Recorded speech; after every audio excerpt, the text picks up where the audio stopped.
The conflict between Israel and Hezbollah continues to escalate in Lebanon. Today, Israel launched what it calls a targeted strike in the capital of Beirut.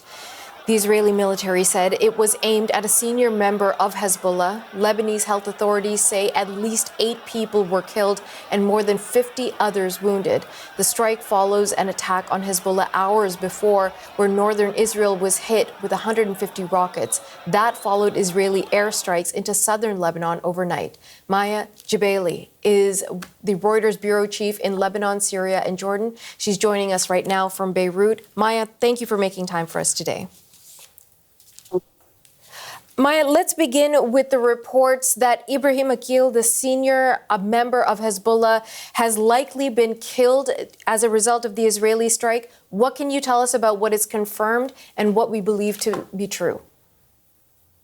Just minutes ago, security sources speaking to Reuters were able to confirm that Ibrahim Aqil was killed by this Israeli strike on the southern suburbs of Beirut. He is one of the most senior commanders within Hezbollah. He sits on the group's Islamic Jihad Council, so that leaves him in a position to be leading many of its military operations, military planning, and he's the second top commander to be killed in just a matter of months in Beirut's southern suburbs. So after a very intense week of Israeli attacks or suspected Israeli attacks on Lebanon, we're now capping it with this major development in Beirut.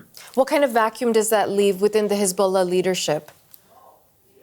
Well, the way that the Hezbollah leadership continues to kind of portray this is that every single one of these leaders has a deputy. They're all kind of ready to be targeted. So every one of them has a deputy that is prepared to take on at the drop of a hat. We saw this with the killing of Fuad Shukr earlier this summer as well. Somebody was already primed to replace him. So we expect that to be the case now. But the interesting part is that it's coming after many of the group's regular fighters, medics, administrative staff have also been seriously wounded this week in the attacks on Tuesday and Wednesday on the group's comms devices. So it just creates, it leaves the group in a state of disarray. It creates a lot of confusion. And so when you target both the lower ranks and the top ranks at the same time, that's a pretty significant strike. Maya, in terms of some of the other casualties, now, as I mentioned off the top, we're hearing from Lebanese authorities that 8 people, including Aqil, have been killed and 59 wounded. And this is in the capital, Beirut, where you are. Give us a sense of what's been confirmed on all of that.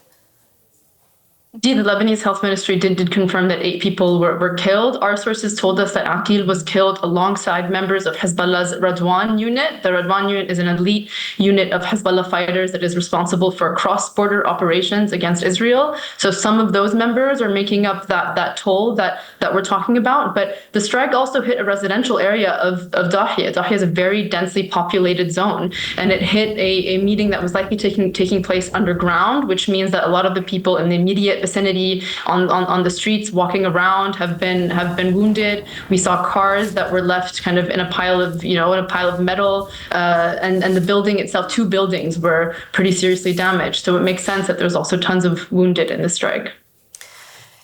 Any response for today's strikes from Hezbollah leadership? It's tough to say right now. In the same minutes as we were trying to confirm Aqil's killing, Hezbollah put out consecutive statements saying that it had targeted an Israeli unit across the border that was responsible for assassinations, according to the group's statement. Usually what they do in these statements is they specifically say this is in response to X thing that Israel has done. They didn't do that in these statements, so it's not clear if we can frame those attacks as the response. But we heard from Hezbollah chief Hassan Nasrallah yesterday in his speech that the group would respond to the attacks on Hezbollah communications devices earlier this week, but nothing specific. So now what this does is it adds this extra burden on the group where they have to respond, or they're expected to respond to the attacks on Tuesday and Wednesday and this strike today as well. And so how would they respond when so much of their communications systems are jeopardized at this point between the blowing up of thousands of pagers and then the very next day the walkie-talkies? How are they communicating? That's a good question. Our sources, security sources in Lebanon, have told us that the group has created contingency plans for these kinds of situations, but usually they only roll them out in cases of all-out war, which isn't the case that we see just yet, although we might be on the brink of that. So what they do is they break up the operational groups in the south into different units that essentially just communicate with one another, and very rarely need to use any comms devices that would open them up to any possible further Israeli breaches or Israeli surveillance. But again, the significant nature of this week is that all of these attacks have come one after the other, hitting the lower ranks of the group and the top ranks of the group. Why now, Maya? Based on, as I know you have extensive sources within the government, within Hezbollah, and you know the region, and Hezbollah and Israel have been at each other for decades. It's been ongoing, this battle, this specific battle, since October the 8th of last year. But why has this week just escalated in such a dramatic fashion?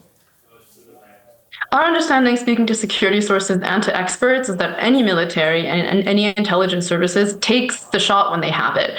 So one thing that could be taking place is that the Israelis could have seen an opportunity to target the communications devices, to target this top leadership, to really send a message.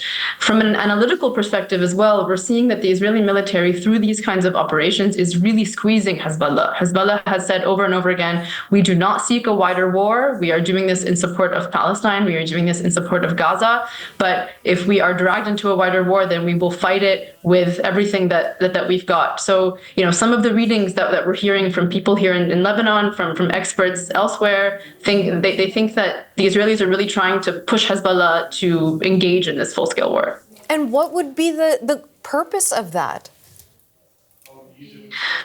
That's a good question. I think that's something that the Israeli military only can answer. But they see Hezbollah as a serious and maybe even existential security threat on their northern border. There are tens of thousands of people in northern Israel that haven't been able to go back home. There are tens of thousands of people in southern Lebanon equally that have not been able to go back home over the past year because of these ongoing hostilities. So if Israel has determined that this is the moment for it to try to basically handicap Hezbollah to a point where it can not carry out any further attacks, then that would explain the series of strikes that we've seen this week.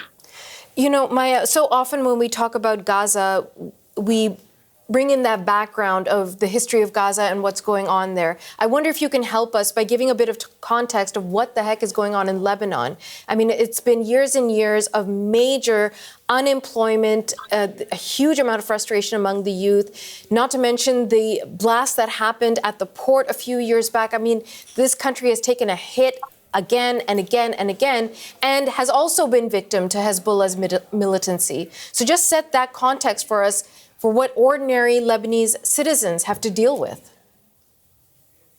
It has been 5 years of every type of crisis that you can imagine for Lebanon. So almost exactly 5 years ago, the economic crisis started, where you had the devaluation of the Lebanese pound. It started to spiral and was unstable for years. A year after that, in 2020, you had the Beirut port explosion, as you mentioned. And now we've had a year. We're coming up on a year, which is so unbelievable for so many Lebanese.